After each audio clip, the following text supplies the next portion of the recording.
اور میرے امی نے ہی مجھے یہ قابل بنایا کہ میں کرکٹ کھیل سکوں، کیونکہ میرے ابو بہت سختی سے منع کرتے تھے کرکٹ سے، ٹھیک ہے، وہ کرکٹ کو ایسے سمجھتے تھے جیسے کرکٹ ایک کوئی ایسے سمجھو کہ ہم کوئی گناہ کر رہے ہیں کہ یار یہ کیا ٹائم ویسٹ کر رہے ہو، پڑھو یہ وہ. تو امی سے ٹیپ کے لیے پیسے مانگتے تھے کہ ابو نہیں دیتے تھے.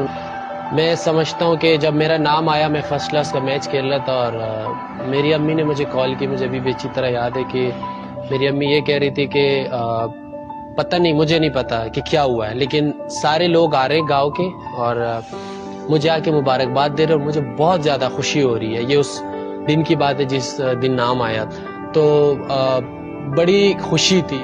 جب میں پھر ٹور کے لیے جا رہا تھا تو جس رات میری ڈیبیو تھی، ٹیم مینجمنٹ والے آئے اور مجھے تو پتہ نہیں تھا کہ میری امی کا یہ واقعہ ہوا ہے. تو انہوں نے خیر مجھے بتایا کہ آپ کی امی دنیا سے چلی گئی، اور خیر اس کے بعد تو مجھے بالکل ہوش ہی نہیں تھا اور بالکل سمجھ نہیں آ رہی تھی. لیکن پھر یہ کوشش تھا کہ ابھی کم از کم اتنا ہو کہ میں ان کو آخری بار تو دیکھ سکوں. لیکن وہ میرے خیال سے کہ اتنا ٹائم نہیں تھا کہ میں جنازے پہ پہنچ سکوں. تو پھر میرے ابو نے کال کیا کہ بیٹا دیکھو، آپ جس مقصد کے لیے گئے ہو، ٹھیک ہے، امی اور مجھے یا جو بھی آپ کہہ لو کہ سب گھر والوں کو چھوڑ کے آپ چلے گئے تو اسی مقصد کے لیے گئے ہو. اب آپ ایسے کرو کہ نہ جو ہے نا وہ کھیلو. اور مجھے تو بالکل ہوش نہیں تھا.